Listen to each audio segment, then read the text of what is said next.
오늘 누가복음 강의 첫 번째 시간으로 우리 하나님의 일이 시작됨이라는 제목으로 말씀 나누기를 원합니다. 우리가 무엇보다 복음을 이해하는 게 참 중요하죠, 그렇죠? 지난번에 우리가 2주 전에 회개하고 복음을 믿으라 그랬어요. 복음이 뭡니까? 곧 예수 그리스도가 복음입니다. 인격체 되신 그분입니다. 그래서 우리가 예수님을 아는 것이 얼마나 중요한지 몰라요. 우리가 아는 만큼 우리가 주님과 동행하고 또 주님을 우리가 따를 수 있습니다. 그뿐만이 아니라 우리가 복음을 이해하는 만큼 예수님에게서 우리가 배울 수 있는 것이지요. 우리의 신앙생활을 어떻게 해야 되고 또 어떤 태도와 자세를 갖고 이런 부분을 기대하면서 누가복음을 이렇게 살펴보기를 원합니다. 최근에 이렇게 새벽기도에 잠언을 지금 보고 있거든요. 근데 너무나 그러니까 하나님이 구체적으로 인도하심이 있었어요. 저는 잠언 보고 싶은 이렇게 잠언은 좀 꼭 도덕책 같은 그런 느낌이 들어서 안 보고 싶었는데 분명하게 이렇게 잠언을 보도록 인도하셔서 잠언을 보면서 깊이 있게 보면서 저도 새롭게 이렇게 눈이 떠지더라고요. 잠언을 보는 눈이. 근데 오늘 그 누가복음도 사실 구체적으로 좀 인도하심이 있어서 누가복음을 살펴봅니다. 꾸준히 이렇게 보는 가운데 하나님께서 우리가 본문을 통해서 우리에게 주시는 그런 말씀을 이렇게 깊이 발견하면 좋겠습니다. 첫째, 누가복음에 나타난 특징. 누가복음은 의사인 누가에 의해 쓰여졌고요. 수신자는 데오빌로라고 하는 한 개인을 위해 쓰여졌습니다. 그가 누구인지 정확히 알 수 없지만 상당히 사회적으로 영향력을 가진 어떤 고위층의 한 사람이 아닌가. 특별히 그가 예수 그리스도의 행적에 대해서 또 복음에 대해서 자세히 알아야 될 필요가 있고 알면 많은 영향력을 미칠 수 있게 될 것 같아서 아마 이렇게 자세히 기록한 것 같아요. 그 당시에 1절 2절에 보면 많은 사람들이 이미 복음을 기록하고 있었던 것 같고요. 이러한 모든 부분을 근원에서부터, 그러니까 처음부터 자세히 살핀 이런 표현을 하고 있는데 3절에 보면 나도 이렇게 데오빌로 각하에게 차례대로 써보내는 것이 좋은 줄 안다. 차례대로 써보낸다는 말은 아주 촘촘히 써보낸다 이렇게 표현하고 있죠. 그래서 누가복음은 예수님의 행적을 자세히 이렇게 기록해 놓는, 그래서 어떤 역사를 추정할 때 이렇게 누가복음을 참조하여 언제 무슨 일이 일어났는가를 참조하는 예도 누가복음에 많이 나타납니다. 누가는 의사였고 또 한편으로는 역사학자라고 볼 수 있어요. 그래서 상당히 논리적이고 이렇게 잘 기록되어 있습니다. 누가복음에 몇 가지 특징이 있는데 사실 많은 특징이 있지만 중요한 특징이 있어요. 누가복음은 예수님을 유대인의 하나님으로만 묘사하고 있지 않고 온 세상의 구원자로, 예수님을 온 세상의 구세주로 이렇게 표현하고 있습니다. 그리스도의 탄생 이야기에서 천사의 입을 통해 온 세상에 미칠 기쁨의 좋은 소식 이런 표현을 하잖아요. 그러니까 유대 민족만이 아닌 전 세계에 미칠 좋은 소식을 전한다 이렇게 표현하죠. 그래서 이방인들에 대해서도 누가복음은 특별히 긍정적인 모습을 많이 기록하고 있거든요. 왜냐하면 누가복음 자체, 여기 데오빌로 각하라는 사람이 어쩌면 이방인일 거다 이렇게 주장할 수 있는데, 어쨌든 누가복음 4장 25절에 이하에 보면 4장 25절 이하에 보면 사렙다 과부 이야기, 또 나아만의 이야기를 통해서 이렇게 특별한 은혜를 이방인도 받을 수 있는 것을 가르치고요. 또 선한 사마리아 사람의 비유를 통해서 그 당시에 유대인들이 무시했던 선한 사마리아 사람도 하나님께 귀하게 쓰임받을 종이 된다 이런 걸 나타납니다. 우리가 이 누가복음을 공부해 가면서요, 우리의 편협한 사고가 깨뜨려지기를 기대합니다. 두 번째로는 그 잃어버린 영혼을 향한 하나님의 마음이 많이 나타나요. 누가복음은. 그러니까 누가복음 19장 10절에 보면 예수님 오신 목적에 대해서 잃어버린 자를, 인자가 온 것은 잃어버린 자를 구원하려 왔다 이렇게 표현하죠. 그래서 누가복음에는 잃어버린 자를 찾아 나서는 하나님이 많이 묘사되어 있어요. 잃어버린 자를 찾을 뿐만이 아니라 찾아 나설 뿐만 아니라 찾을 때 또 기뻐 잔치하는 그런 모습도 이렇게 묘사되고 있어요. 특별히 누가복음 15장에 보면 잃은 양, 잃은 은전, 잃은 아들의 비유를 통해서 그 하나님의 어떤 분인가를 우리에게 잘 소개하고 있는데, 누가복음에만 나타난 독특한 기쁨. 그래서 여기서 우리는 뭘 알 수 있냐면 하나님의 마음을 알 수 있어요. 누가복음은 특별히 잃어버린 자, 요즘 가나안 교인이 많다 그러잖아요. 가나안이 뭐예요? 거꾸로 하면 안 나가, 교회를 안 나가는 교인이 많다, 이렇게. 사실 그러다 보면 점점 하나님을 떠나고 결국 길을 잃어버리게 되는데, 그러한 사람들이 다시 돌아오고 또 하나님을 떠난 백성들이 돌아오는 것을 하나님이 얼마나 기뻐하시는지, 이런 부분 우리가 그 마음을 알아야 되겠어요.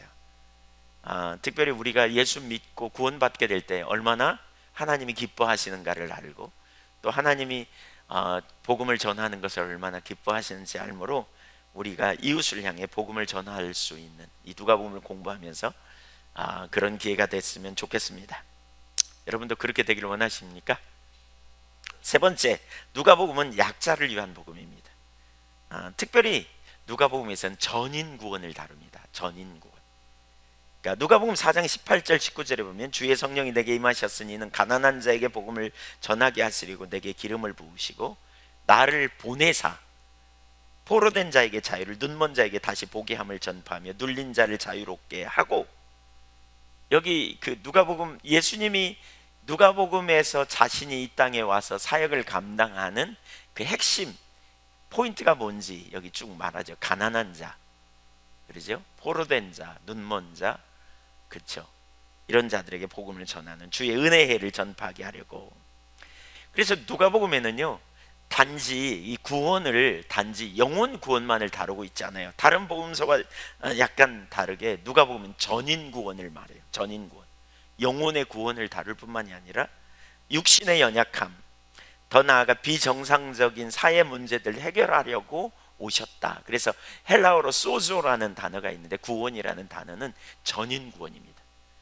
그러니까 누가복음에서 구원이라는 말, 소조라는 말은 영혼의 구원을 의미하기도 하고 생명을 구함으로라는 의미이기도 하고 귀신 들린 자가 치유받는 것, 이것도 소조라는 단어를 쓰고 있어요. 거라사 군대 귀신 들린 자의 치유, 그 다음에 여러 가지 질병으로부터 나음, 또 죽은 자가 살아나는, 야이로의 딸이 살아나는 것, 이것을 소조라는, 구원이라는 단어를 쓰고 있어요.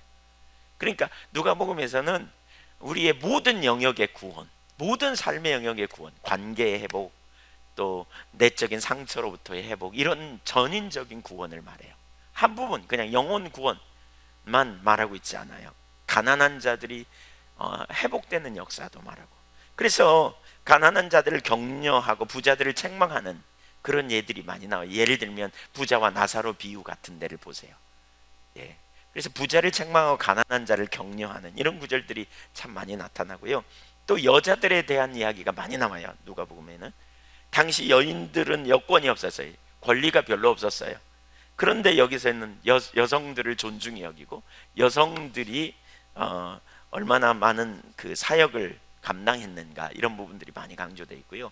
또 어린아이들에 대한 이야기, 또 세리와 죄인들에 대한 이야기가 많이 나타납니다. 또 우리가 그래서 이 누가복음을 공부하면서 하나님의 마음을 잘 알았으면 좋겠어요. 우리가 하나님께서 참 모든 약한 가운데 우리를 구원하기 원하셨고 또 우리의 모든 전인적인 치유와 회복을 이루시는, 그래서 누가복음을 공부하는 가운데 저와 여러분의 삶에 전인적인 치유와 회복이 일어나기를 축복합니다. 네 번째, 누가복음은 기도와 성령이 강조되어 있습니다. 우선 누가복음은 처음부터 성령의 역사를 되게 많이 강조해요. 다른 복음서와 달라요. 사가랴, 엘리사벳, 시므온, 안나 같은 사람들에게 성령의 역사를 강조하죠. 처음부터. 세례 요한은 뱃속에서부터, 엄마 뱃속에서부터 성령 충만했다, 이런 이야기도 나오고요. 또 예수님은 성령의 인도하심을 따라 갔다는 이야기가 누가복음에 많이 나오죠. 성령의 권능으로 갈릴리에 돌아가셨다, 누가복음 4장 14절 같은데, 또 성령 충만함을 입어 요단강에서 돌아왔다, 누가복음 4장 1절에 이런. 또 누가복음 24장 49절에 보면 위로부터 약속하신 것을 임할 때까지 기다리라 그러죠. 성령 충만한 삶이 돼야 너희가 사역을 감당할 수 있다. 그래서 누가복음엔 성령이 되게 많이 강조되어 있습니다. 또 성령과 함께 뭐가 강조되어 있냐? 기도가 많이 강조되어 있어요. 누가복음을 기도의 복음서라 이런 표현을 하거든요. 다른 복음서와 다르게 기도가 되게 많이 강조되어 있어요. 그러니까 다른 복음서는 예수님이 세례받고 나올 때 성령이 임하셨다 이렇게 말한다면, 누가복음 3장 21절에 보면 예수님이 세례를 받은 후에 받으시고 기도하실 때 성령이 임하셨다 이렇게. 그래서 기도와 성령의 관계, 이 누가복음 기도를 되게 많이 강조해요. 또 예수님이 그 한적한 곳을 찾아 기도했다 이런 표현도 누가복음에 많이 나옵니다. 누가복음 4장 42절 같은 데 보면, 또 예수님이 중요한 시점마다, 예수님의 사역에 있어서 가장 중요한 시점마다 예수님은 정말 많이 기도하셨던 것을 누가복음에서 나타냅니다. 누가복음 5장 16절에 보면 자주 습관을 따라 기도했다 이런 표현이 나오고요. 누가복음 22장에서도 보면 겟세마네 동산에 습관을 따라 기도하러 갔다 이렇게 말하고 있어요. 가룟 유다가 예수님이 겟세마네 동산에 간지 어떻게 알았냐? 항상 갔었기 때문에 가룟 유다가 군사들을 이끌고 예수님 잡으러 갈 때 그때 이렇게 알았어요. 누가복음 기도가 되게 많이 있어요. 또 예수님이 중요한 사역을 감당할 때마다 이 기도로, 예를 들면 12제자를 부르실 때도 다른 복음서에는 그렇게 나와 있지 않은데 누가복음에는 밤새워서 기도하셨고 제자들을 불렀다 이렇게 말씀하고 있죠. 밤이 새도록 기도했다. 누가복음 6장 12절 같은데, 누가복음에 의하면 새벽 기도의 원조가 예수님이고요. 철야 기도의 원조도 금식 기도, 뭐 여러 가지 다양한 형태의 기도. 누가복음은 정말 철저하게 예수님이 기도의 사람이었고 또 성령에 의한 삶을 사셨던 분임을 볼 수 있어요. 누가복음은 특별히 저는 이제 우리 예한교회에 지금 누가복음을 살펴보는 중요한 이유 중에 하나가, 제가 이 부분을 보면서 우리가 십자가의 복음을 집중적으로 나눴잖아요. 십자가의 복음은 뭘 가르쳐요? 중요한 한 부분은 뭐죠? 우리 안에 해답이 없다는 거예요. 우리는 피조물에 불과해요. 근데 아담의 타락으로 인하여 우리가 피조물인 줄 몰라. 그래서 나를 의지하고 내 능력으로 살려고 하고, 그러니까 하다 실패하고 또 힘내서 하려고 하다가 또 실패하고, 이런 반복적인 실패의 자리에 갔단 말이에요. 네, 제 말이 좀 빠른가요? 저를 보세요. 네, 반복적으로 실패했단 말이에요. 그러다 보니까 많은 사람이 예수를 믿지만 눌려요. 내 힘으로 안 된다. 한계 아래 갇혀 있는. 근데 우리가 저지난주에 회개하고 복음을 믿으라 그랬죠.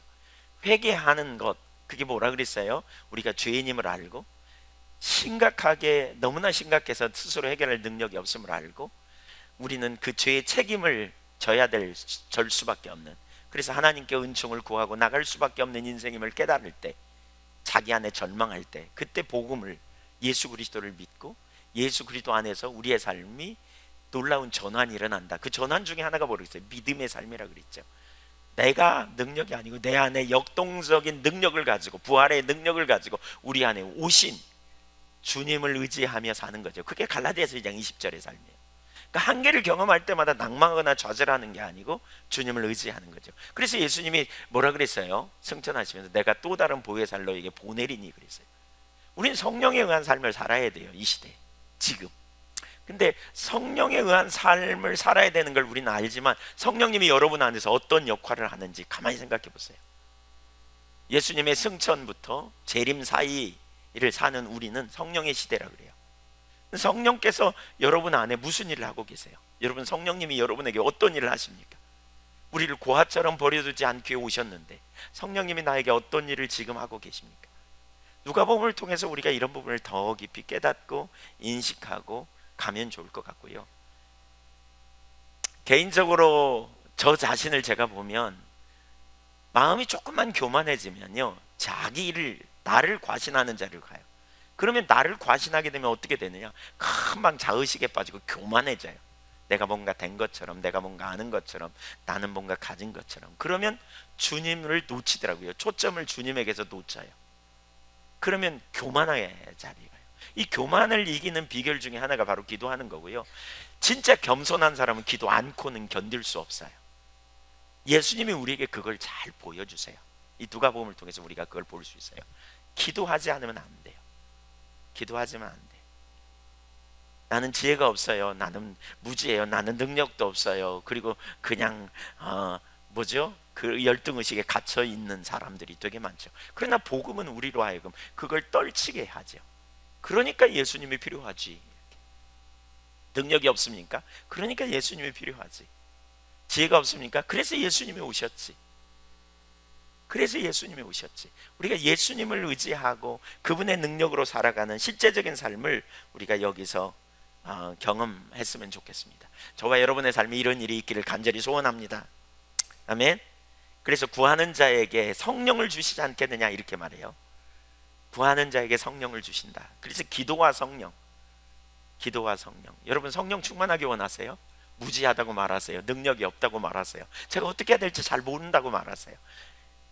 정말 주님 저를 인도해 달라고 구하세요. 있는 그대로 나가세요. 그리고 성령님을 기대하세요. 그럴 때 구하는 자에게 성령을 주시지 않겠느냐. 이렇게 한계를 경험하고 주님 은혜 없이는 안 되는 걸 경험하는 누가복음을 통해서 우리가 그러한 놀라운 역사. 그래서 누가복음을 공부하는 가운데 여러분이 기도의 사람이 되기를 축복합니다. 누가복음을 우리가 살펴보는 가운데 성령의 사람이 되기를 원합니다. 아멘. 두 번째, 가장 어두운 시간에도 하나님은 역사하십니다. 첫째, 어둠의 시기에도 포기하지 마십시오. 세례 요한은 예수님의 사촌으로 6개월 먼저 태어났습니다. 세례 요한은 주의 길을 예비하는 자로 이 땅에 왔습니다. 당시는 매우 어려운 시대였습니다. 세례 요한이 태어나기 전, 예수님이 오시기 전 이 시대는 매우 어려운 시기였어요. 우선 영적으로 대단히 어려운 시기였어요. 하나님께서 침묵하시던 시기였어요. 말라기 시대 이후에 400년 동안 하나님이 침묵하셨어요. 더 이상 말씀하지 않았어요. 왜냐하면 말해도 안 들으니까 하나님이 침묵하신 거예요. 몇 년 동안요? 400년 동안.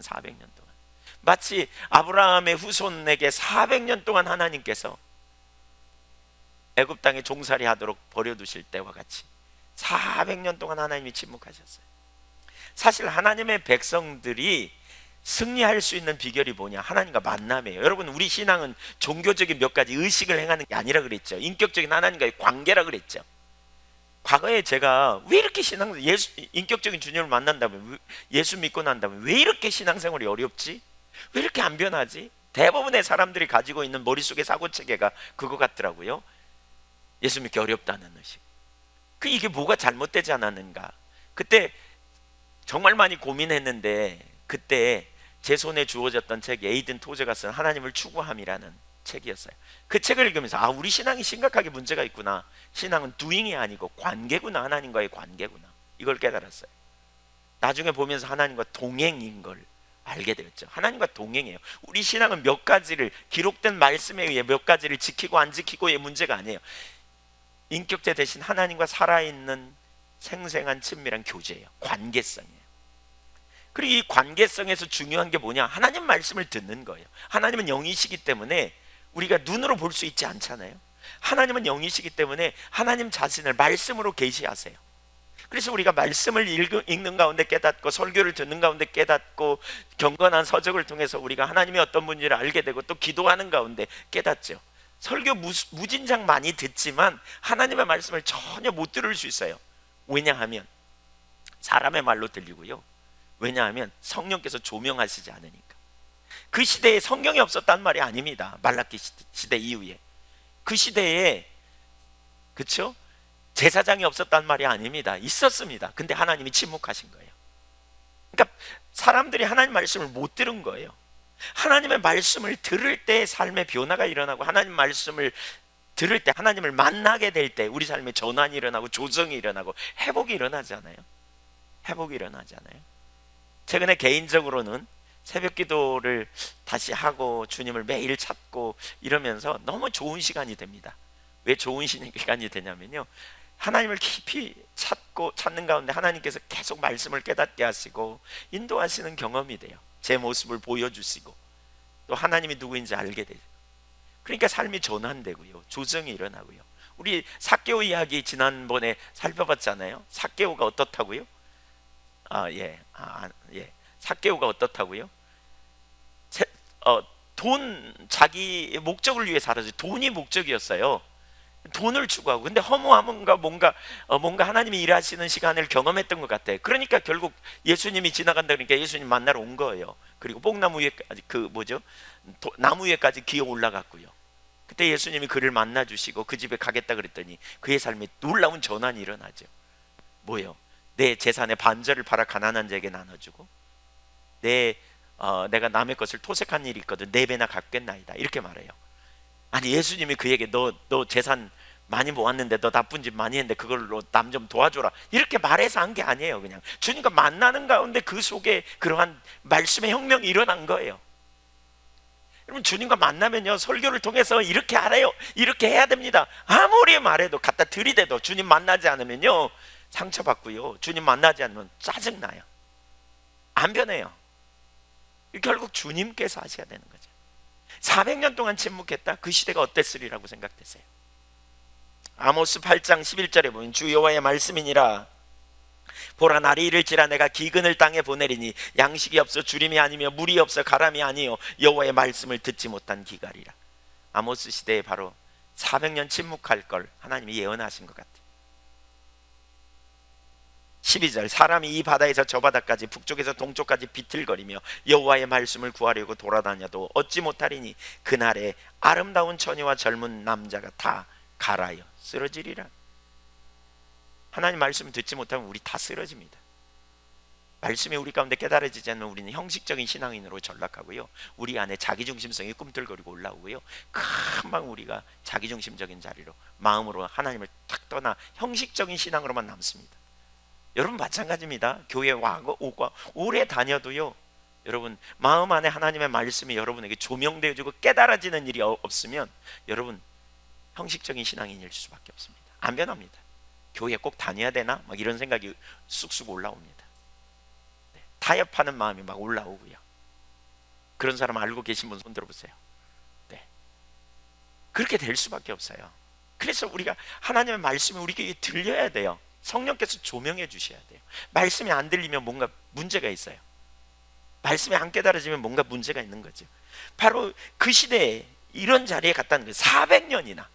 그러니까 그 당시에 그 신앙생활을 했던 그 당시에 유대인들의 신앙이 얼마나 형식적이었을까 생각해 보세요. 얼마나 모양뿐일지. 하나님을 만남이 없는 많은 사람들이 수백 년, 어쩌면 수천 년 동안 내려왔던 종교적 전통을 가지고 갔지만, 그렇죠? 하나님께 나아갔지만, 그러나 하나님과 만남이 없으니까 죄를 이길 능력이 없는, 세상을 이길 능력이 없는 거죠. 말씀을 대하도 이론적인 지식으로만 대하게 되는, 바로 그 시대가 그런 시대였어요. 혼돈. 그래서 온갖 욕망이 꿈틀거리고 인간은 자기중심적인 자세로 가고, 겉모양은 있지만 그러면서 자부심과 우월의식은 있지만 하나님과 만남이 없으니까 교만이 안 깨지는 거죠. 또 정치적으로도 그 당시에 헤롯 왕이 통치하던 시대였다. 성경에 헤롯이라는 이름이 4번인가 나오거든요. 4사람인가? 한 사람이 아닙니다. 근데 모두 다 한결같이 타락한 사람들이었고요, 특별히 종교적으로 개입하는, 여기 나오는 헤롯은 그 성전을 지어서 유대인들을 해유하려고 했고, 대제사장을 자기가 마음대로 주물럭거리는 이런 헤롯이었습니다. 예, 자기 아내도 이렇게 동생의 아내도 취하는 이런 헤롯이었습니다. 심각한 사람이었죠. 이런 타락한 시대, 정치적으로도 또 그렇게 되다 보니까 사람들의 마음이 종교적인 모양은 있지만 적당히 타협하면서 거기 불붙어 가지고 권력을 잡아 사회적으로도 매우 타락한 시대, 약자가 돌보심을 받지 못하던 그런 시대, 정말 어두운 시기에, 바로 이런 시기에 하나님이 누가복음에서 새 일을 이루시기 시작합니다. 기독교 역사를 보면요, 하나님의 부흥은 가장 어두운 시기에 항상 옵니다. 가장 소망 없어 보이고 절망적인 순간에 하나님이 하나님만 하실 수 있는 일을 이루어 갔습니다. 사가랴와 엘리사벳을 통해서. 누가복음 1장 5절 볼까요? 유대왕 헤롯 때 아비야 반열에 제사장 한 사람이 있었으니 이름은 사가랴요 그 아내는 아론의 자손이니 이름은 엘리사벳이라. 이 두 사람이 하나님 앞에 의인이니 주의 모든 계명과 규례대로 흠이 없이 행하더라. 이 부분은 하나님 앞에 의인이었대요. 곧 하나님을 경외하던 사람. 이런 시기에 하나님을 경외하며 살기가 정말 어려웠을 텐데 그들은 하나님 앞에 의인이었대요. 하나님 보시기에. 그런 표현이거든요. 아무리 타락해도 하나님의 사람들은, 하나님은 당신의 사람들을 거룩한 구루터기처럼 남겨놓는 것 같아요. 엘리야 시대에도 7천 명의 사람들이 남겨진 것처럼 저와 여러분이 그러한 구루터기가 되면 좋겠습니다. 그런데 그들에게 문제가 있었습니다. 그들 부부에게. 7절 읽어볼까요? 엘리사벳이 잉태를 못함으로 그들에게 자식이 없고 두 사람의 나이가 많더라. 그 당시 자녀가 없는 것은 매우 저주로 여기던 시대였습니다. 자녀를 많이 낳는 걸 복으로 여기던, 그 당시에 그랬습니다. 다산을 축복으로 여겼던 시대. 그런 시대의 의인이었던 이 부부에게 자녀가 없었다. 이것은 참 어떻게 인간적인 관점으로 보면, 그 당시의 관점으로 보면 마음에, 그러니까 좀 이해가 안 되는 거예요. 우리가 여기서 기억해야 될 중요한 한 가지 사실이 있어요. 우리는 인과응보의 법칙을 생각합니다. 인과응보가 뭐예요? 잘하면 상 받고 못하면 벌 받는다. 그들이 뭔가 잘못했으니까 자녀를 못 낳겠지, 뭐 이런 생각을, 그 당시의 사람들, 그 당시의 문화, 오늘날은 다르죠. 근데 그 당시의 문화에서는 그랬을 거예요. 그런데 그렇게 생각하는 게 틀렸다는 거예요. 여기 그들은 의인이었어요. 하나님 앞에서 의인이었어요. 그래서 어떤 사람에게 우리가 문제가 생기거나 어떤 일이 잘 안 되면 그 사람이 죄를 지어서 그럴 거야, 이런 율법주의적인 사고는 우리 가운데 깨뜨려져야 됩니다. 우리가 함부로 남을 판단해서도 안 됩니다. 우리 자신에게 어떤 문제가 있을 때 우리 자신을 살펴보면서 하나님 앞에 반성하고 돌이켜야 될 영역이 있는지 살펴보는 것은 올바르지만, 그러나 우리가 다른 사람이 문제를 만날 때 그런 표현을 하는 것은 절대로 성경적이지 않습니다. 그 뒤에 어떤 하나님의 섭리가 있는지 알 수 없거든요. 하나님은 사가랴와 엘리사벳에게 자녀를 주시지 않았고요, 응답하지 않은 것처럼 보입니다. 그러나 하나님의 관점으로 볼 때 아직 안 주셨지, 때가 될 때 주십니다. 놀라운 일을 계획하셨습니다. 어떤 일을 계획하십니까? 바로 400년의 침묵의 시기, 영적인 혼돈의 시기를 끝내시려고 하시면서 주의 하나님의 아들을 이 땅에 보내시면서 주의 길을 예비하는 종으로, 구별된 종으로 세우기 원하여 바로 하나님의 때에 하나님은 역사하십니다. 이런 일이 사무엘상 1장에도 나타나거든요. 사사기 시대가 매우 혼돈스럽고 자기중심적인, 사람들이 자기 마음과 생각대로 행하였던 그런 시기였어요. 근데 하나님이 그런 시기를 끝내려고 할 때 하나님께서 이제 사무엘을 보내시잖아요. 근데 아이러니하게도 너무나 동일한 문제가 생겨요. 사무엘 어머니 한나에게도 하나님께서는 태문을 닫으시죠. 이유 없이 태문을 닫아요. 왜 그럴까요? 사실 여기 참 중요한, 우리가 한 가지를 배울 수 있어요. 여러분, 하나님이 태문을 닫으시는 것은 뭐냐? 환경을 막히게 할 때 하나님께서 행하시는 놀라운 그러한 일이 있어요. 부모로 기도하게 하시는 거죠. 기도하게 하세요. 그래서 하나님 중심적인 사고를 할 수 있도록, 하나님의 뜻을 알도록 이렇게 가르치는 거예요. 하나님 편에서는 항상 위기는 기회가 돼요. 한번 따라해주세요. 위기는 기회이다. 사람들은 위기를 만나면 뭐하죠? 겸손해져요. 어려움을 만나야 겸손해져요. 그렇지 않으면 교만해요. 우리가 자기를 과신해요. 겸손해지고요. 그래서 하나님 찾게 돼요. 그리고 그럴 때 바로 하나님이 만나주시는 거죠. 어떤 어려움이 있을 때 기도하게 하시고, 그것을 통해 겸손하게 하시고, 그것을 통해 하나님의 뜻에 귀를 기울이게 하는, 바로 이런 일들을 하게 하시는 거죠. 여러분의 인생에 위기가 있습니까? 하나님을 찾으세요. 위기가 있을 때 하나님을 찾으세요. 그것이 위기에서 기회가 되는 경험으로 변하게 될 줄로 믿습니다. 하나님은 한 시대를 구원하는 종들을 세우기에 먼저 부모로 하여금 기도하게 하셨어요. 한나로 하여금 기도하게 하셨고, 결국 이런 서원을 하게 하죠. 이 아이를 하나님께 드리겠나이다. 그래서 그 아이가 자라고 젖을 떼고 걸음걸이를 하게 될 때 그 아이를 엘리 제사장 밑에 데려다 놓고 거기서 훈련받고 결국 하나님의 사람이 되잖아요. 여기 마찬가지예요. 여기 세례 요한도 그 부모를 기도하게 하시고 그 부모를 하나님 찾게 하셔서 그렇게 영적으로 혼돈된 시기에 의인으로 살도록 하나님 인도하신 거죠. 그리고 구별되게 하시고 그로 하여금 하나님을 신뢰하는 믿음의 세대로 서서 좋은 부모가 되도록 하신 거죠. 결국 그런 것 같아요. 그런 것 같아요. 좋은 부모 밑에 좋은 자녀가 날 수 있어요. 여러분, 하나님이 우리의 인생에 위기를 허락하셔서 기도하게 하시고 우리가 하나님을 만나면 우리 자녀들에게 우리는 그 참 복음을 전할 수 있지 않겠어요? 하나님이 아브라함에게 경건한 자손을 얻게 하기 위하여 오랜 기간 동안 태문을 닫으신 거 아세요? 아브라함만 그런 게 아니에요. 이삭에게도 하나님이 아브라함에게 뭐라 그랬어요? 네 자손이 하늘의 별처럼 바다의 모래처럼 많아지게 하겠다, 이런 약속을 주셨는데 그렇게 하셨어요. 그 다음에 누구요? 이삭도 금방 자녀 준 거 아니에요? 이삭도 안 주셨어요. 얼마나 기도했는지 몰라.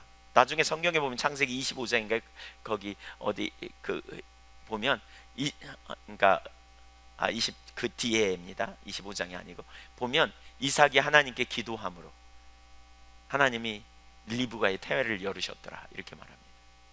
기도하게 하십니다. 하나님 찾게 합니다. 하나님 찾는 세대로 세웁니다.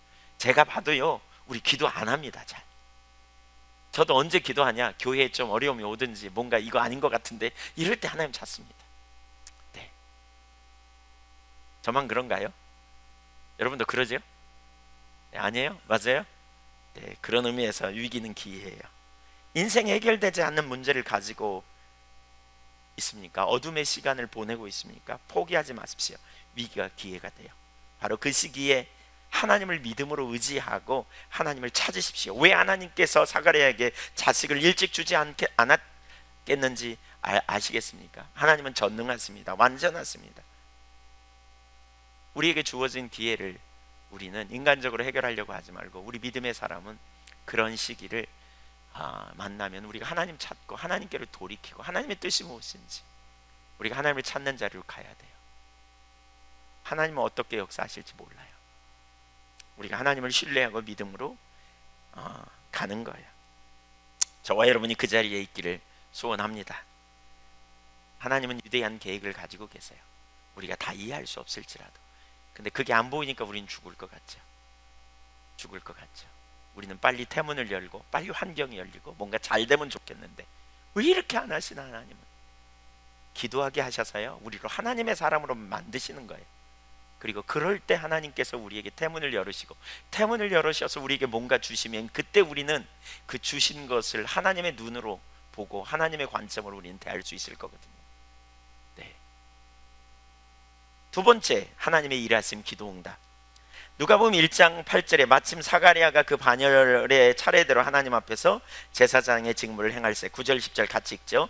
제사장의 전례를 따라 제비를 뽑아 주의 성전에 들어가 분향하고 모든 백성은 그 분향하는 시간에 밖에서 기도하더니 당시 제사장 수가 2만 명이나 되었다 그래요. 24 반열로 세워가지고 섬기는 시기가 있어요. 그래서 이렇게 했다 그래요. 그들 중에 제비를 뽑아서 제사장의 직무를 행하게 한 거예요. 근데 그 중에 그 사가랴가 뽑히게 됐어요. 제비 뽑아서. 그러니까 사실 이건 얼마나 그 제사장에게 특별한 일일 거예요. 일생 동안 해도 제사를 집리하는 일을, 그 분향을 하는 일은 아침 저녁으로 분향을 하는데 분향하는 일 한 번도 못한 사람 많을 거예요, 제사장 중에. 그래서 매우 특별한 일일 거예요. 하나님이 개입하신 거죠. 우리 삶에 우연이 없어요. 그래서 성전에 들어가 분향하게 되거든요. 그런데 바로 그 순간에 주의 사자가 나타납니다. 11절 볼까요? 시작. 주의 사자가 그에게 나타나 향단 우편에 선지라. 12절. 사가랴가 보고 놀라며 무서워하니. 무슨 일이 벌어진 거예요? 하나님이 임재하신 거예요. 그 순간. 예배의 목적은 주님을 만나는 거라고 그랬어요. 바로 그 순간 그 일이 일어난 거예요. 그리고 그것은 사가랴를 두렵게 했어요. 죄성을 가진 인간의 당연한 반응이라고 볼 수 있겠죠. 두려움. 그리고 그 두려움이 바로 우리 삶을 정결케 하죠. 우리 자신을 살피게 하고, 하나님의 임재가 있을 때 우리는 그 앞에서 우리 자신을 살피게 돼요. 그리고 전환이 일어나요. 언제 주님을 만날 가능성이 높습니까? 바로 예배 현장에 있어야 합니다. 여러분 집에서 텔레비 볼 때 주님 만납니까? 여러분 게임할 때, 취미생활 할 때, 그때 주님 잘 못 만납니다. 여러분 우리가 주님 만나야 우리 삶에 승리가 있는데요, 기도해야 합니다. 친구들과 같이 어울려서 어떤 유흥의 자리에 갈 때 그때 주님 못 만납니다. 기도의 자리에 있어야 합니다. 하나님 만나기 원한다면, 여러분 만나기 원한다면 예배 현장, 기도의 현장으로 자꾸 가야 합니다. 주님 찾는 자리에 자꾸 가야 합니다. 그 주님과의 만남의 장소가, 만남의 시간을 여러분이 두시는 게 얼마나 중요한지 몰라요. 네, 주님을 만나면 혼돈이 깨지고요, 그동안 자녀를 달라고 얼마나 기도했겠습니까? 응답이 없었습니다. 그런데 지금 하나님이 천사 가브리엘을 통해서 그 기도를 기도가 응답되었다고 말합니다. 13절 읽어보겠습니다. 시작. 천사가 그에게 이르되 사가랴여 무서워하지 말라. 너의 간구함이 들린지라. 내 아내 엘리사벳이 내게 아들을 낳아주리니 그 이름을 요한이라 하라. 무서워 말라. 너의 간구함이 들렸다. 너의 기도가 응답되었다. 이렇게. 사가랴는 오랫동안 기도했겠죠. 자녀를 달라고. 그런데 이 기도를 현재까지 하고 있지는 않았던 것 같아요. 어떤 순간에 자녀를 낳을 수 있는 가능성이 없다는 것을 깨달았을 거예요. 이제 뭐 그러잖아요. 왜 우리 여자분들 자녀 낳을 수 있는 가능성이 없는 나이가 있죠. 갱년기 지나면. 그래서 더 이상 기도하지 않았던 것 같아요. 18절을 보세요. 같이 읽어보죠. 사가랴가 천사에게 이르되 내가 이것을 어떻게 할리요? 내가 늙고 아내도 나이가 많으니이다. 내가 늙고 아내가 많았는데 아니 무슨 아기를 낳아요? 이렇게 말해요. 옛날에 기도했지만 지금 아기를 낳을 생각 아이고 어떻게 그 일이 일어나요? 이렇게 말하는 거죠. 네. 기도하지 않고 중단해서 옛날에 하고 잊어버렸어. 지금 생각도 안 해. 근데 하나님은 응답하신 거예요. 기억하십시오. 하나님은 우리의 기도를 들으세요. 여러분 중에 기도가 속히 응답되지 않는다고 실망할 이유가 없어요. 하나님은 신실하세요. 하나님이 신실하세요. 하나님은 응답하시는 분이세요. 하박국 2장 3절 하반절에 보면 비록 더딜지라도 기다리라. 지체되지 않고 반드시 응하리라. 반드시 응하리라. 사가랴와 엘리사벳은 하나님께서 기도 응답하지 않았을 때 실망하여 실족할 수도 있었을 것입니다. 그러나 그들은 여전히 의인으로 하나님을 경외하며 살았습니다. 결국 때가 되니까 하나님께서 응답하십니다. 그 태어날 아이에 대해서 이렇게 말해요. 그 아이가 어마어마한 거예요. 여러분 기다림이 길을수록 뭔가 주신 그 하나님 주신 은혜가 얼마나 감사하고 특별하겠어요. 그렇죠? 기다림이 길을수록 그렇죠? 얼마나 특별하겠어요. 근데 거기에 특별한 목적이 있단 말이에요. 이 기다리는 시간 동안 우리는 그냥 기다리면 안 돼요. 기다리는 시간 동안 하나님과의 온전한 관계 가운데 하나님의 뜻과 의도를 찾고 구하는 자리로 가야 돼요. 14절 보세요. 너도 기뻐하고 즐거워할 것이요 많은 사람도 그의 태어남을 기뻐하리니. 이 아이는 부모만 기쁘게 하는 것이 아니라 많은 사람에게 기쁨을 주게 될 것이다. 많은 사람에게 기쁨이 될 것이다. 여러분 우리의 자녀들이 그렇게 되면 좋겠습니다. 아멘. 우리에게 그런 후손들이 태어나면 얼마나 좋겠어요. 예, 여러분의 자녀들이 그렇게 되기를 축복합니다. 네. 왜 기쁨이 될까? 특별한 사명을 가지고 태어날 아이였기 때문이에요. 15절, 16절, 17절 같이 읽죠. 시작. 이는 그가 주 앞에 큰 자가 되며 포도주나 독한 술을 마시지 아니하며 모태로부터 성령의 충만함을 받아 이스라엘 자손을 주 곧 그들을 하나님께로 많이 돌아오게 하겠습니다. 그가 또 엘리야의 심령과 능력으로 주 앞에 먼저 와서 아버지의 마음을 자식에게 거스리는 자를 의인의 슬기에 돌아오게 하고 주를 위하여 세운 백성을 예비하리라. 여기 뭐라고요? 이스라엘 자손들을 하나님께로 돌아오게 한, 곧 말라기 4장에 엘리야가 와야 하리라. 이 하나님이 침묵하면서 그렇게 말라기가 마지막으로 말라기서에 나온 말이 뭐예요? 엘리야가 와야 하리라 이렇게 말하면서 침묵하거든요. 근데 드디어 그 일이 일어난다는 거예요. 그 일이 일어나. 그 바로 엘리야의 심령과 엘리야의 능력을 가지고 하나님께로 사람들을 돌이키게 할 그 종이라는 거예요. 그 종. 400년간 하나님이 침묵하던 그 시대에 그 사명을 가지고 왔어요. 그 사명을 가지고. 왜 이 땅에 보내심을 받는가? 여러분 하나님은 이 땅에 우리를 보내시고 우리를 두시면서 그냥 두시지 않아요. 저와 여러분을 이 시기에 이곳에 왜 두셨을까? 여러분 그 일을 생각해야 돼요. 우리 그리스도인은 자꾸 정체성을 살펴봐야 돼요. 하나님이 여러분의 가정에 여러분이 있는 환경에 왜 두셨을까? 여러분에게 왜 그런 직업을 주셨고 여러분에게 왜 그런 환경으로 지금까지 인도하셨을까? 여기에 자꾸 머물러 여기서 하나님 앞에 우연이 없다고 고백하잖아요. 지금 있는 환경이 여러분 우연히 끌려와가지고 잘못 실수로 와 있는 것처럼 느껴집니까? 그렇지 않습니다. 여러분 하나님의 계획이 있습니다. 하나님의 의도가 있고 뜻이 있습니다. 우리는 이런 사명을 발견해야 합니다. 그리고 그 사명을 감당하기 위해 여기 주목할 한 가지는 그가 뱃속에서부터 성령 충만했다 그랬어요. 뱃속에서부터 사명을 감당할 수 있도록 하나님께서 그를 기름 부음으로 준비시키셨다, 이런 의미입니다. 그래서 세례 요한은 여자가 난 자 중에 가장 큰 자다. 세례 요한보다 큰 자가 없다, 이렇게 말하죠. 가장 어두운 시대에 하나님은 이런 일을 준비하고 계세요. 얼마나 놀라웁니까? 하나님이 저와 여러분에게 지금 영적으로도 상당히 어두운 시기 때고 여러 가지 부분에서 쉽지 않은 시대잖아요. 우리를 왜 이 시대에 이곳에 두셨는지, 우리를 왜 이 시대에 여기에 두셨는지 기억하고요, 우리가 하나님으로부터 사명을 찾고 또 우리가 사명을 깨달았다면 감당할 능력도 주님이 주실 것을 믿음으로 신뢰하여 주님의 은혜를 구하고 나아가는 저와 여러분이 되기를 간절히 소원합니다. 아멘. 세 번째, 주의 길에 믿음으로 반응해야 합니다. 18절 보겠습니다. 사가랴가 천사에게 이르되 내가 이것을 어떻게 할리요? 내가 늙고 아내도 나이가 많으니이다. 천사의 말에 천사가 이렇게 말하잖아요. 아들을 줄 것이다 너에게. 네 기도가 응답됐다. 그 아이는 많은 사람들을 주께로 돌아오는 일을 하게 할 것이다. 그러면 뭐라 그래야 돼요? 여러분이 사가랴 같으면 뭐라 그러겠어요?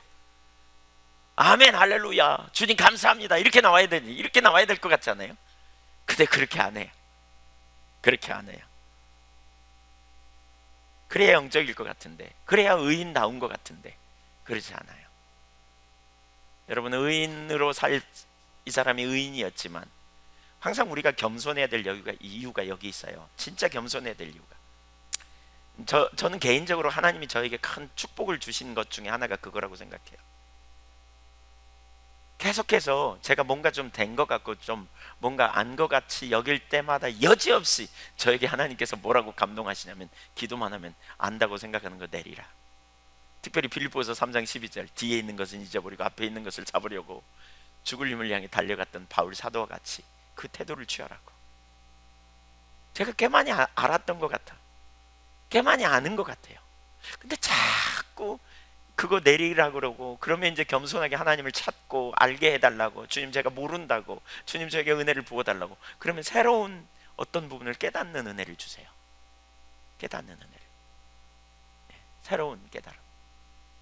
최근에 저에게 그 개인적으로 관심을 딱 갖도록 하시는 게, 성령님에 의한 시대인데 성령님이 과연 이 시대의 성도들의 삶에 무슨 일을 하고 계시는가, 이게 저에게 지금 딱 이렇게 꽂혔어요.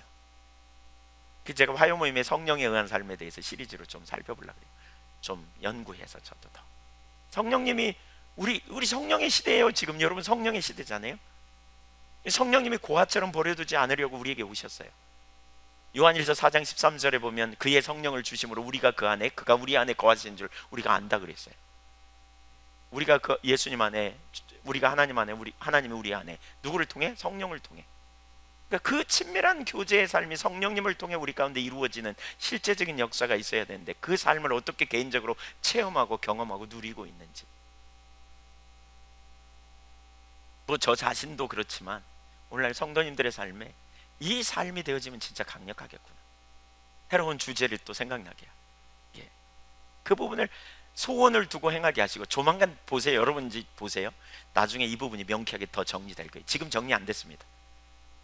개인적으로 부분적으로 설명할 수 있지만 명쾌하게 아직 안 보입니다. 근데 이걸 위해 계속 기도하고 있습니다. 이제 보세요. 나중에 명쾌하게 정리될 날이 올 거예요. 선명하게 더. 왜냐하면 하나님은 소원을 두고 행하게 하세요. 안다고 생각하는 거 내리라고. 계속 하나님 알기를 구하는 거죠. 하나님 은혜를 부어달라고. 이대로 내버려 두지 말라고. 깨닫게 하시는 거죠. 의인이라고 그러면 모든 게 완전하지 않아요, 여러분. 의인이지만 불신앙이 있어요, 지금. 그래서 우리는 겸손해야 돼요. 겸손해야 돼요. 그러니까 불신앙적인 반응을 합니다. 여기 뭐라 그러냐, 이렇게 말하죠. 내가 이것을 어떻게 알겠습니까? 이게 뭐냐? 나에게 증거를 보여주세요. 표적을 보여주세요, 이 말입니다.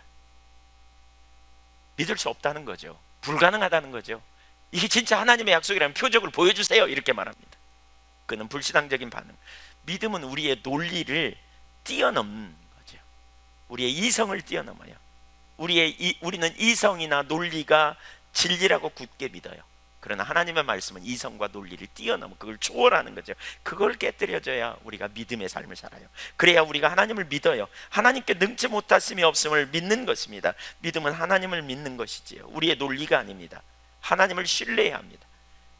물론 우리가 이성을 통해서 그 하나님을 신뢰해 가는 것인데요.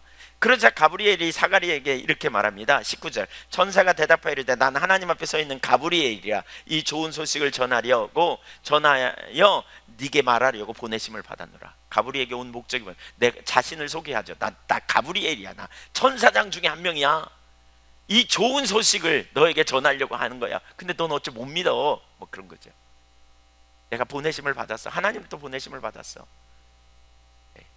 이쯤 해서 그냥 내가 믿나이다 이렇게 됐으면 참 좋았는데 그렇지 않으니까 20절 보세요. 보라, 이 일이 되는 날까지 너 표적을 구하지 내가 표적을 보일게, 이런 거예요. 그러면서 뭐라 그래요? 네가 말 못하는 자가 되어 능히 말을 하지 못하리니. 너 표적을 구했지? 너 내 말 안 믿었지? 너 말 못하게 될 거야. 악인할 때까지. 그러고는 말 못해버려요. 이 표적을 왜 이런 표적을 보여주실까? 여기 보니까 내 말을 믿지 아니하며거니와 내 말이 이루어지리라 그러죠. 불신앙. 네. 불신앙에 빠져있던 그에게 표적을 주셔서 믿게 하실 뿐 아니라 불신앙적인 표현이 그에게 나오지 못하게 하려고 입을 막으신 것 같아요. 여러분, 우리가 불신앙에 사로잡힐 때는요, 침묵이 도움이 됩니다. 우리가 하나님 중심적인 자리에 있지 않을 때 말을 많이 하면 우리는 죄를 많이 져요. 판단하고 후욕하고 부정적인 말하고. 그래서 여리고성을 돌 때 하나님이 이스라엘 백성들에게 침묵하라고 한 이유가 있는 것 같아요. 예, 침묵이 굉장한 부분이에요. 뭐가 뜻대로 안 될 때 입을 닫는 훈련, 우리 이거 되게 중요합니다. 저도 이게 참 잘 안 됩니다. 무슨 일이 안 돼 보일 때 그냥 금방 비판이 제 입에서 나오고 부정적인 말이 나오는, 이게 익숙한 것 같아요. 근데 우리가 침묵을 이렇게 배우는 이게 참 중요한 것 같아요. 말에는 힘이 있잖아요. 특별히 부정적인 말에는 굉장한 힘이 있거든요. 사람들을 실족하게 하고 넘어지게 하는. 우리가 불신앙에 있을 때 그래서 침묵이 정말 중요합니다. 21절, 22절, 23절 읽어보겠습니다. 백성들이 사가랴를 기다리며 그가 성전 안에서 지치함을 이상히 여기더라. 그가 나와서 그들에게 말을 못하니 백성들이 그가 성전 안에서 환상을 본 줄 알았더라. 그가 몸짓으로 뜻을 표시하며 그냥 말 못하는 대로 있더니 그 직무의 날이 다 되매 집으로 돌아가니라. 아이가 태어날 때까지 그는 말을 하지 못했어요. 저는 이런 생각이 들더라고요. 그 시간 동안 사가랴가 어떻게 보냈을까? 그 시간 동안 사가랴는 뭐 했을까? 사실 말을 못하게 하는 불신앙으로 말미암아 표적을 보았을 때, 이건 하나님을 도운 거였구나. 그리고 나 아내가 임신했잖아요. 잉태했잖아요. 자식을 잉태했잖아요. 그러니까 그 순간 이게 뭘 깨달았을까? 그는 깊이 하나님 앞에 회개했을 거예요. 이 시간 저의 불신앙을 용서해달라고. 어쩌면 사가랴는 영적으로 성숙되는 시간이었을 거예요. 하나님, 저의 죄를 용서해달라고, 저의 불신앙을 용서해달라고. 제가 하나님을 믿는다고, 하나님을 나름대로 잘 섬긴다고 그랬지만 제가 이게 어떻게 살아왔는지 모르겠다고. 그리고 중심의 하나님 앞에 감사했을 거예요. 너무 크고 놀라운. 어쩌면 사가랴의 1년의 이 침묵의 시간, 정말 하나님과 깊은 친밀한 교제 가운데 들어가는 시간이 되지 않았을까 싶어요. 하나님 앞에 깊이 회개하고 감사하고 하나님을 높이고 송축하는 그런 시간. 믿음으로 반응하지 못한 자신을 바라보면서, 이것도 사가랴에게는 위기 가운데 기회가 되는 사건. 여러분, 우리 그리스도인은요, 모든 사건을 통해서 배워야 합니다. 모든 사건을 통해 배울 수 있습니다. 하나님이 우리에게 두신 모든 사건을 통해서 하나님의 관점으로 보기만 하면 우리는 성장할 수 있습니다. 저와 여러분이 시간을 아끼고 계속 성장하는 믿음의 종들이 되기를 간절히 소원합니다. 하나님은 24절과 25절을 볼까요? 그 이후에 그의 아내 엘리사벳이 잉태하고 5달 동안 숨어 있으며 이르되, 엘리사벳도 어쩌면 5달 동안 숨어 지내면서 하나님을 찬양하고 하나님을 높이고 하나님을 송축하는 자기 남편과 함께 그런 깊은 교제의 시간이 되지 않았을까 싶어요. 25절, 주께서 나를 돌보시는 날에 사람들 앞에서 내 부끄러움을 없게 하시려고 이렇게 행하심이라 하더라. 수치를 가리웠다. 하나님은 수치를 벗겨줬다. 하나님께서 침묵하십니까? 하나님은 일하십니다. 가장 여러분의 인생의 어두운 시기에도 하나님은 일하고 계십니다. 하나님을 믿음으로 신뢰하고 의지할 수 있기를 축복합니다. 교회를 세우신 분은 하나님이십니다. 교회가 정말 타락하고 심각해 보이십니까? 교회를 우리는 바라보면서 오늘날 너무너무 심각한 상황이라고 생각할 수 있습니다. 저도 그렇게 생각합니다. 그러나 교회를 세우시는 분은 하나님이시고요, 하나님이 그 일을 이루십니다. 하나님의 사람이 실족하여 넘어진 것을 봅니까? 그래서 그가 실패하는 것처럼 보이니까? 그 속에서 착한 일을 시작하시니까 그래서 예수의 날 그를 회복시키실 걸 우리는 기대하고 우리는 그 일을 위해 중보하면 하나님이 가장 어두운 길을 가는 그 순간 내라도 하나님께서 역사하셔서 놀라운 일을 이루시는 분이심을 믿으시기 바랍니다. 400년 동안 침묵하시는 하나님께서 드디어 말씀하시기 위해 한 사람을 선택하시고 사가랴와 엘리사벳을 통해서 놀라운 일을 이루었던 것을 봅니다. 하나님은 신실하십니다. 하나님을 믿음으로 신뢰하여 하나님의 영광을 경험하는 저와 여러분이 되기를 간절히 소원합니다. 오늘 두 가지를 살폈습니다. 하나는 누가복음의 특징을 쭉 살폈어요. 누가복음의 특징. 누가복음의 특징은 그 외에도 많이 나와요. 누가복음은 찬양이 많이 나오고요. 예, 우리가 누가복음을 읽어가면서 그러한 기대감을 가지고 누가복음을 쭉 읽었으면 좋겠고요. 또 하나는 하나님은 어둠 가운데서도 일하신다. 세례 요한을 보내셔서 일해 가시는 그런 역사들, 어떻게 일해 가시는지, 우리가 믿음으로 어떻게 반응하는지 그렇게 설 수 있는 저와 여러분이 되시기를 간절히 소원합니다.